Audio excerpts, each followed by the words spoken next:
Hi, everyone, and welcome to our webinar tonight. My name is Sarah. I'm one of the tutors at Med School Tutors. I'm very excited to talk to you tonight about preparing for your board prep. And tonight I'm joined by the wonderful Mike, if you'd like to introduce yourself. Yeah, for sure. Excited to talk to you guys. Excited to be working with Sarah. I think we've both done some webinars before, but I think this is actually our first webinar together. So it should be a lot of fun. And we're here to talk to you about board prep in general for residents. We specifically have experience in internal medicine and family medicine, but we can answer also some general questions about how to prepare for your boards.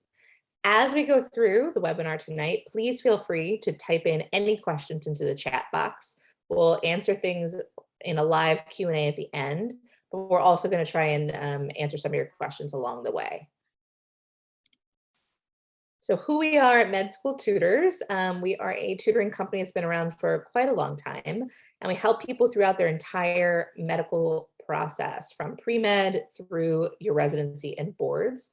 And tonight we're going to focus more on that latter end of the spectrum. If you have any questions or you want some more individual help from us, you can reach out on any of the platforms listed at the bottom here. So what we'll cover today, we're going to talk about making a study plan, what the timeline is, how to find time to study when you are a very busy resident or intern. And then we're each going to talk a little bit about what to expect on the specific IM or FM exams, how to use your in-training exams to make a study plan, and the specific resources that we recommend. And at the end, we're here to answer any questions you might have along the way. So Mike, why don't you tell us a little bit about some of our general tips for success? Yeah, for sure. So as you guys know, through med school, it's kind of like drinking from a fire hydrant. There's a lot of information. Residency is also more about learning how to be a doctor, because you should already have that foundational base of medical knowledge from school. One thing that's very different in residency is that you want to kind of adjust your expectations. You're not just given time to study, time for electives, things like this. You're going to be busy learning how to put in orders into Epic or whatever EMR you use. You might be busy on inpatient or on your clinical rotations, answering messages from patients. So just the amount of time you have to study is going to be diminished. So don't expect hours and hours throughout the day just to study, because you'll be busy with your rotations. So one of the keys to kind of mitigating that issue is to start prepping early. As soon as you start in your intern year, doing a few questions a day can definitely help, and that lessens the amount of questions you have to do in your third year right before boards. Something else to kind of focus on is also just picking a few resources, and we'll talk about some resources later on, but not to choose too many. It can be overwhelming, and we'll talk about some good ones that you can select and use for the boards. The other thing in residency is, at least for family medicine, and I'm sure for internal as well, you'll have some electives that are lighter. You'll have some outpatient rotations that are easier, that are maybe more 8 to 5, less call, things like that. You really want to take advantage of those rotations to kind of put the bulk of your studying into. Definitely. So in terms of Q banks, each board exam is going to have specific ones that are better suited to that exam. But our general advice is to try to group your studying based on the cases that you're seeing, because it'll just make you a better resident to have read about and done some practice questions on the pathology that you're seeing in the hospital, especially as a 2 or a 3. And also to focus on the rotation you're on. If you're doing a month of cardiology, why not try to focus on getting through all the cardiology questions during that block? It'll help you on rounds to look even smarter, and it'll also reinforce when you're doing a question and you can remember a specific patient, that person will help you remember the content. You do have to make sure you get through all of the subjects. I know in residency, there's some things you're going to see more than others. So try to make some time to focus on the things that you're not going to be as exposed to. And the last thing here in bold that we really have to emphasize is if you're someone who has really struggled with standardized test taking, or you've had any USMLE failures in the past, you may want to start having a very dedicated study plan in your intern year, working with your program director to make sure that you are prepared by the time you take your exam. So in terms of the ABIM, so the American Board of Internal Medicine exam, it covers 14 different categories or 14 different subjects, and the weight is different. So they're all listed here. The most heavily weighted is cardiovascular disease. So that's almost 15% of the exam is just cardiology, all the way down to about 1% on ophthalmology or ENT and dental medicine. So using this as a guide, you may want to focus more attention on some of the more high yield topics that'll be on the exam. And in terms of the format, it's a one-day exam. You have 4 2-hour blocks with up to 60 questions per block. They're all multiple choice with just one right answer. Sometimes there is a second best sort of answer, so you want to find the one that is the most correct. And you get 100 minutes of break time throughout the day that you can split up the same way that you did with your STEP exams. Now, how is that different from the family medicine exam? Yeah, so it's actually more similar than you would think. So for family medicine is given by the ABFM. I don't think there's quite as many subjects, but the kind of focus is all still there. So for cardiovascular, it's 12%. So that's one of the big ones, one of the high yield ones that you should focus on. MSK orthopedics is also heavily weighted, as well as respiratory. So if you nail down those three, that's almost 40% of the exam. Another thing to definitely think about, and we'll touch more on this later, is to go over your past ITEs and other scores to kind of see what areas you're weak in. And especially as a third-year resident, you should you should have a pretty good idea, like, oh man, I should really focus on poem because I know that I struggle with poem questions, and it's such a large percentage of the questions.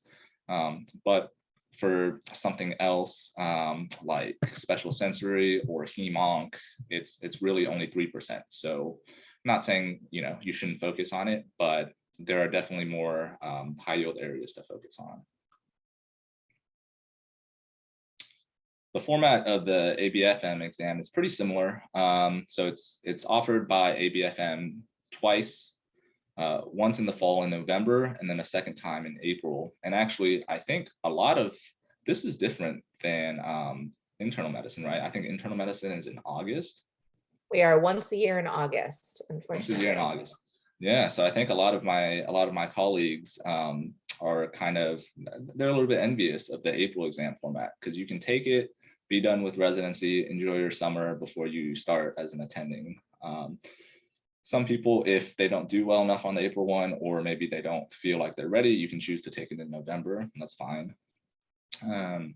How it's scored, you do technically get a performance score of how well you scored compared to national average, but it's a pass-fail exam. So really, you're just looking for that pass. It's 4 sets of 75 multiple choice questions, and you get 95 minutes per set. So about a minute and a half, a little bit less than a minute and a half per question. And similar to the internal medicine, you also get 100 minutes of rolling break time. So that means for the first break, you can use 5 minutes, and then you can use an hour for the second break, however you want to break it up. The questions are also multiple choice with single best answer. There are a lot of questions that ask for the most appropriate or maybe the next best step.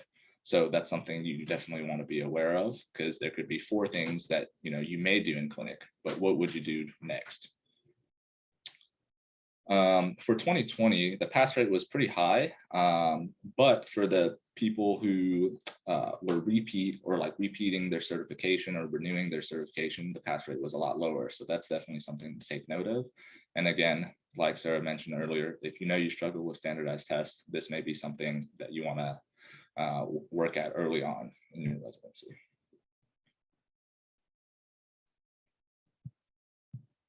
Okay, so in training exams, which unfortunately exist across all residencies, and I'm discovering even into fellowship that we still have to take in training exams.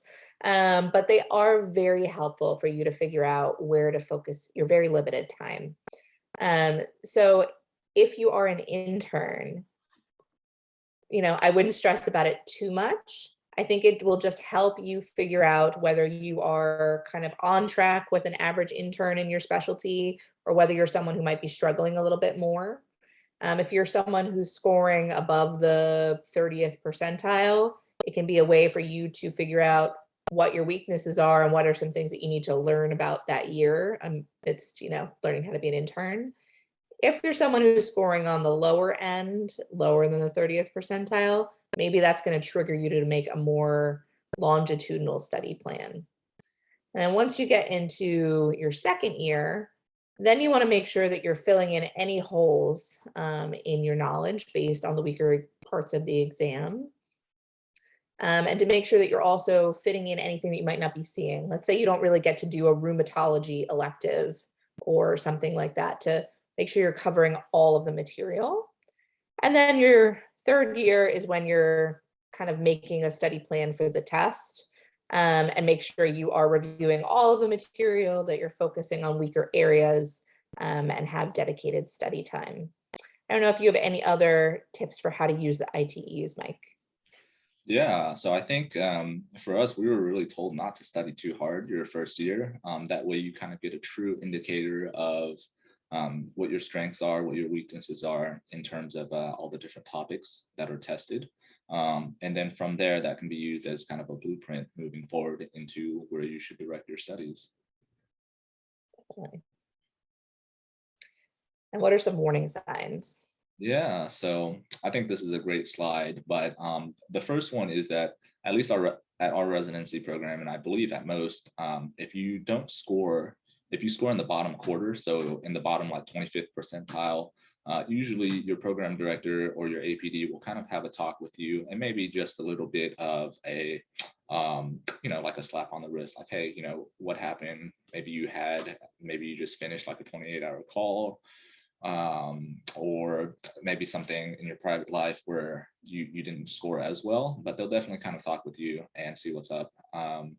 That would be definitely a big warning sign.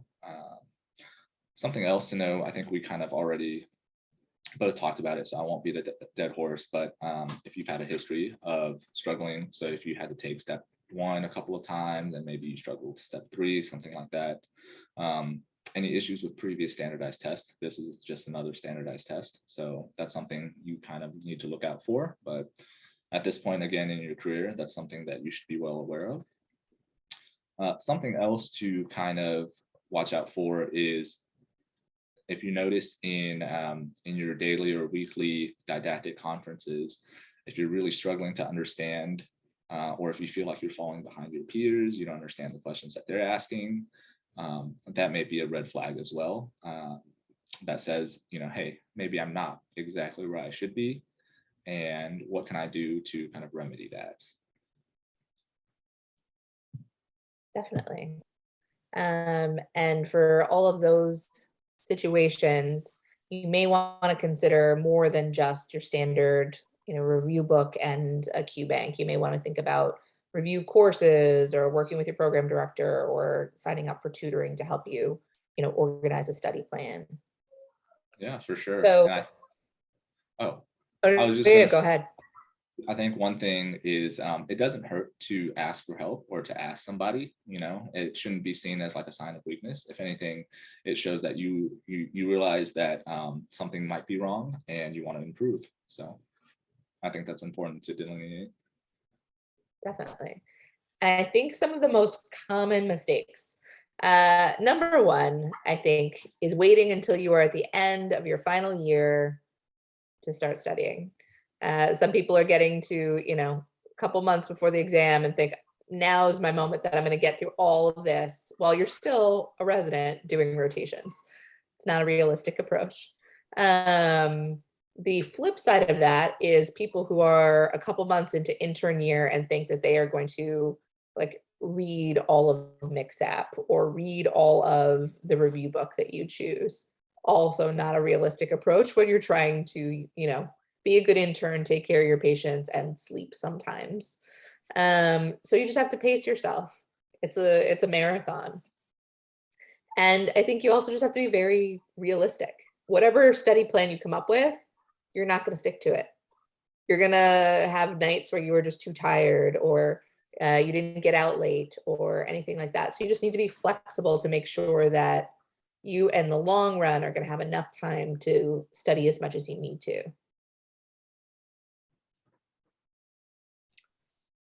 For sure. The kind of final year of residency is, it's the final hour. You really have to kind of clutch it. One thing that you should know well ahead of this is how you've been doing on your previous ITEs, your intern year, your second year. Kind of like Sarah mentioned, it's a lot of stuff to know. Internal medicine, family medicine. There's, we kind of showed it on the earlier slides. It's a very kind of broad test. You could be tested on hem-onc for one question, and then next question you have to automatically switch gears and think of MSK. So it's a difficult test. You definitely want to know where your strengths and weaknesses are, so that way you can work on your weaknesses.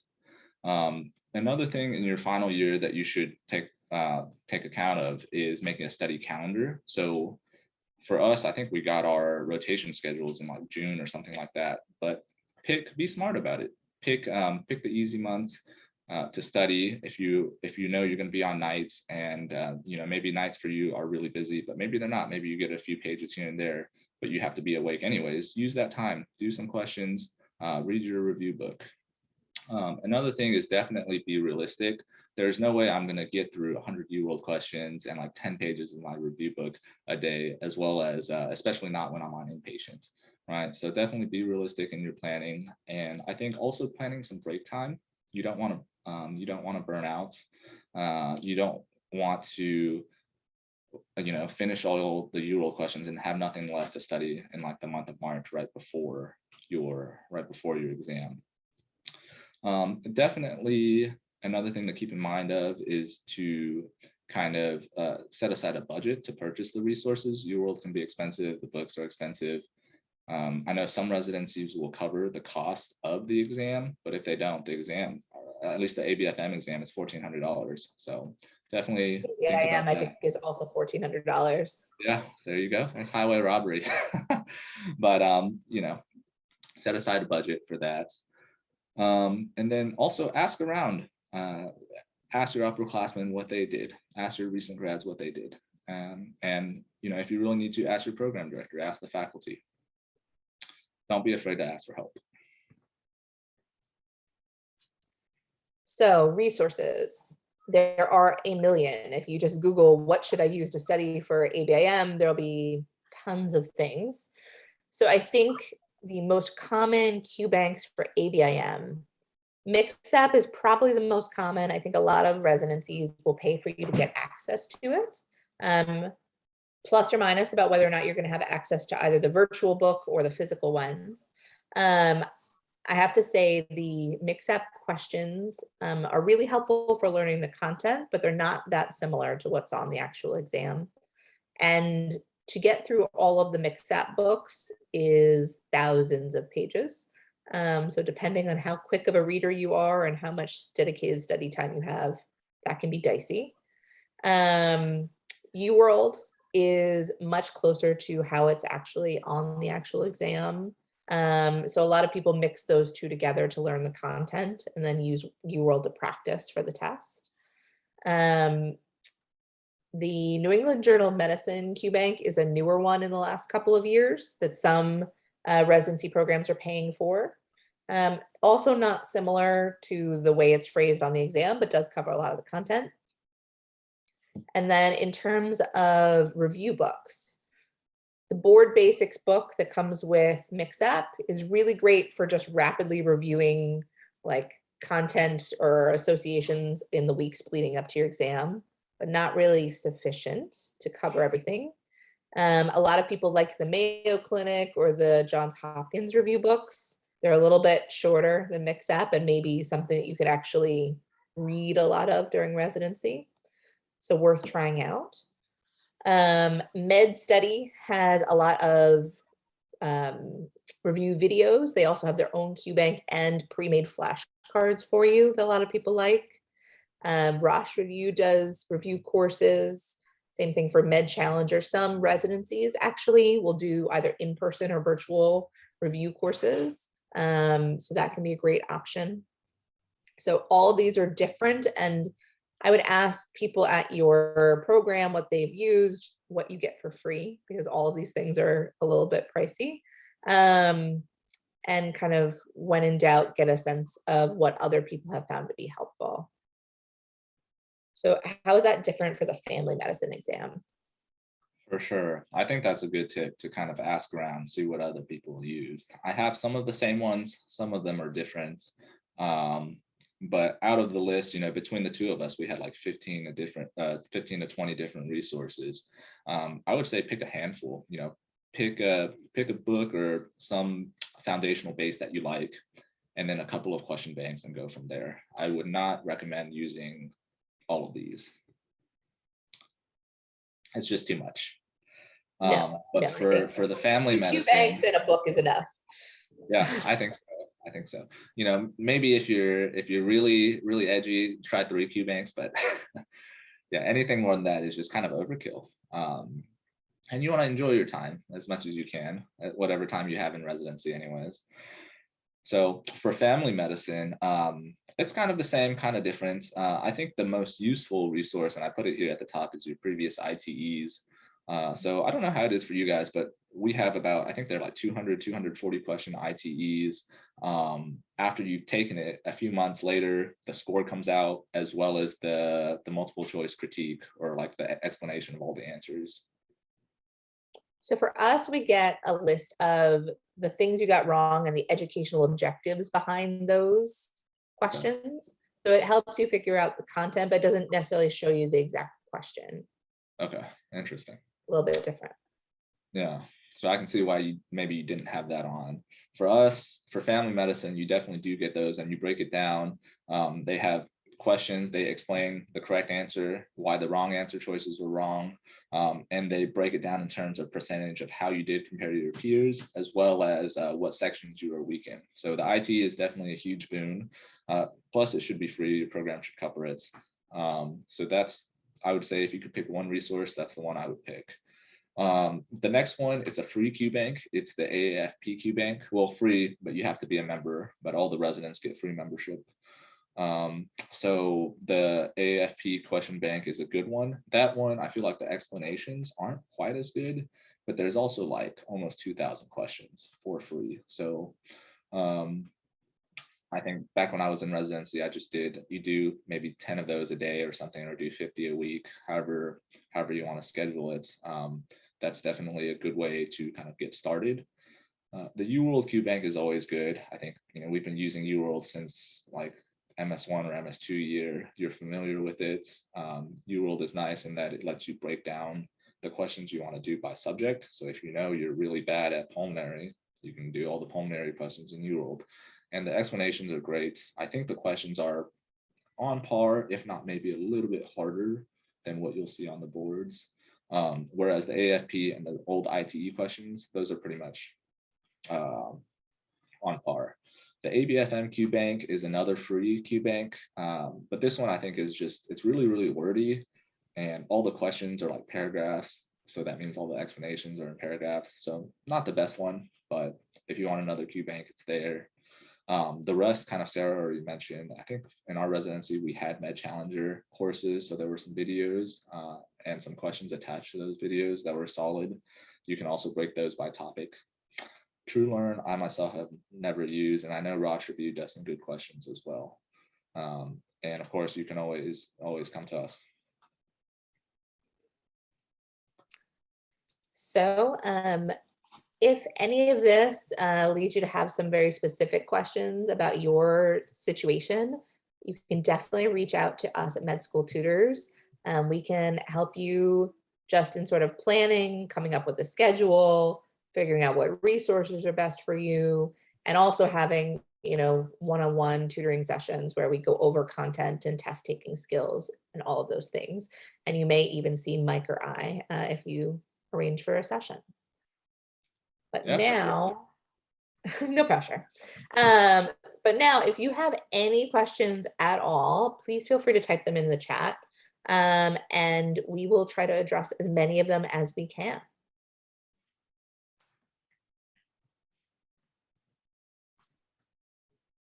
So someone wrote kind of half of a question, but I feel Yeah, I like it saw got that. cut off.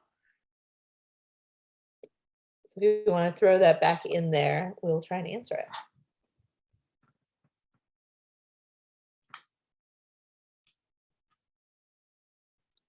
While we're waiting for questions. Oh, here we go. For IM, did you say that Mixed-Up or UWorld was more beneficial and closer to the final exam? Okay, so Mixed-Up I think is a good one to do probably in your first and second year just to learn content.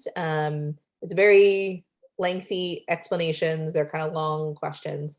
They don't really mirror how they word things on the exam. I would save UWorld to when you're closer to your exam to really practice the format and kind of test taking skills. The explanations are great on UWorld. The problem is just that I think there's only about 1,100 or 1,200 questions. So you may want to mix and match those two to get enough questions to see everything. Okay, and then I think I saw another question. Did we use flashcards or Anki during residency? I personally did not. I used a little bit in med school, but that's because we had pre-made decks that were passed down from us. I just didn't like making Anki cards myself. If there was a pre-made deck, I don't see why not. Yeah, I mean, I use them a lot in med school, and I made my own. I think you just don't have the time in residency to do it. Med study makes pre-made flashcards, like physical cards, that a lot of people find to be helpful. And I think Mixapp also has like a virtual flashcard feature that people like that go along with the questions. So if you like flashcards, I would really encourage you to lean on pre-made ones. Because if Yeah. you take the time to write down flashcards from every question, you're never going to get through your question banks. Yeah, and especially there are some like charts, like antibiotic charts, coverage charts, things like that, that would be hard to make yourself. I feel like it would take a lot of time. So the pre-made ones there would be really helpful. And, you know, when you're running around the hospital, if you have access to virtual ones that you can use on your phone or something, might be a better, you know, resource than trying to get physical ones, but that's kind of your personal style. Okay, how do ITE scores affect fellowship applications? Not at all. No one sees your ITE score except you and your program director, and maybe like your residency mentor or associate program director. They're really just to help you pass the exam. It also helps program directors try to figure out if there are gaps in their residency. So they like see the collective of, you know, how their residents do, but no one in fellowship will ever see it. You will take your boards, at least for medicine, after you've already matched into a fellowship. So no one will care then. And for the rest of your life, I don't think anyone will care about the number as long as you passed and you're a board certified physician. Is that the same for family medicine?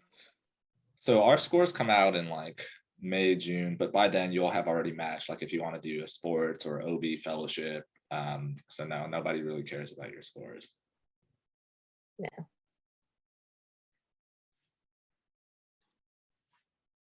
That is the benefit of once you're in residency. No one cares about step 3 and no one cares about your ITE or board scores. No, just got to get through it, pass everything, and you'll be on your way.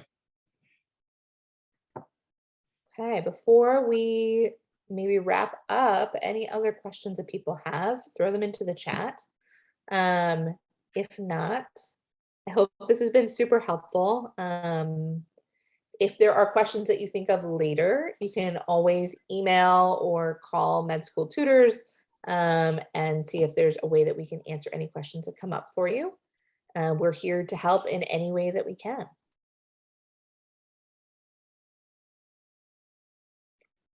All right, well, Mike, this has been a fun first webinar with you.